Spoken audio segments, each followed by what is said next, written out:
Okay, so let's unpack this. Imagine dropping two completely distinct artificial intelligences into the financial equivalent of a Category 5 hurricane.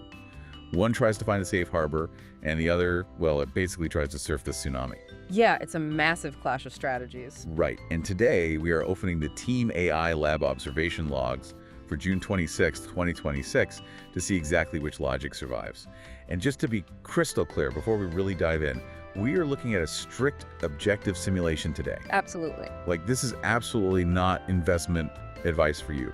We're just analyzing how these proprietary algorithms behave when the market violently breaks. Exactly. It's pure observation. We're entirely focused on the data and the philosophical clash driving these algorithms. So you have the active roster, right? And it's split into two warring factions. Right, the mountain climbers and the wave riders. Yeah. Team mountain climbers are built to seek an unmoving point of equilibrium.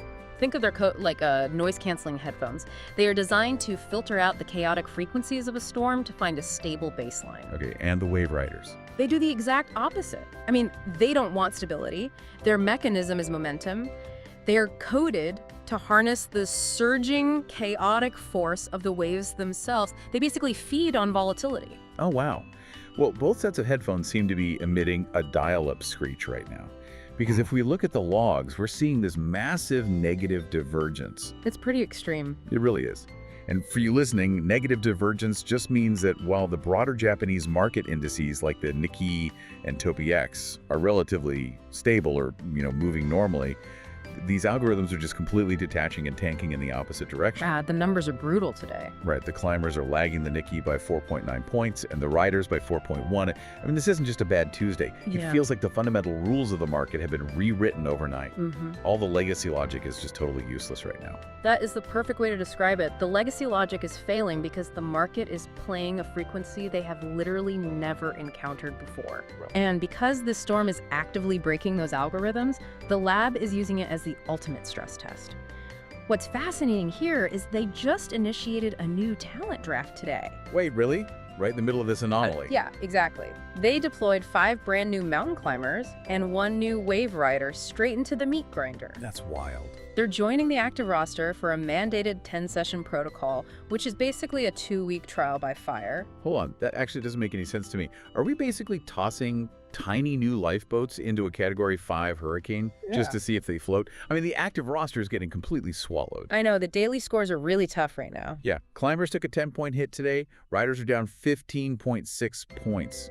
Why on earth deploy new talent into a broken market?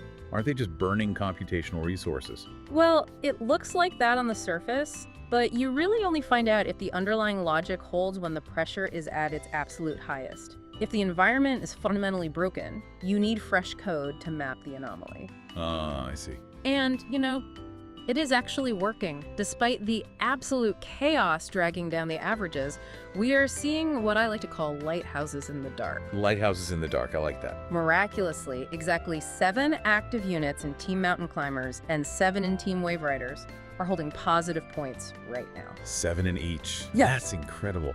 But wait, how are they surviving when the rest of their teams are sinking? Are they just getting lucky? It is definitely not luck. It's adaptation. Look at the massive divergence in the final scorecards for the units actually exiting their 10-session protocol today. Okay, what happened with those? So the mountain climbers that finished their run took a heavy 17.4-point hit. They froze, basically waiting for a baseline that never arrived.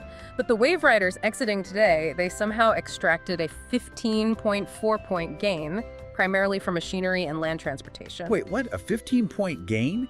How did the wave riders pull that off while the climbers got crushed? Because their algorithms recognized that the supply chain chaos was causing temporary, violent momentum spikes.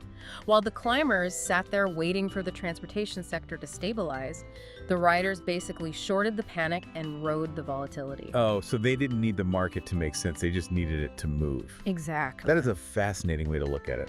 So for Team AI Lab, they aren't sweating these brutal daily losses at all, are they? Not even slightly. For them, today's brutal metrics aren't a defeat. This is pure, cold, forward-looking research. Right, it's just data. Exactly. It is valuable telemetry.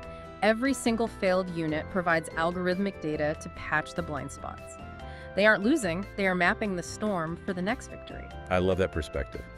And it leaves me with this thought for you to chew on. Yeah. If machines can string away human panic to view a massive crushing loss, simply as valuable telemetry, how might adopting that same cold resilience change how you face unpredictable storms in your own life? Wow, that is exactly the kind of question these observation logs should provoke. Yeah. So before you go out and weather your own storms, make sure you subscribe to the channel. I've also linked the raw observation logs in the video description for you to view on Substack. Highly recommend checking those out.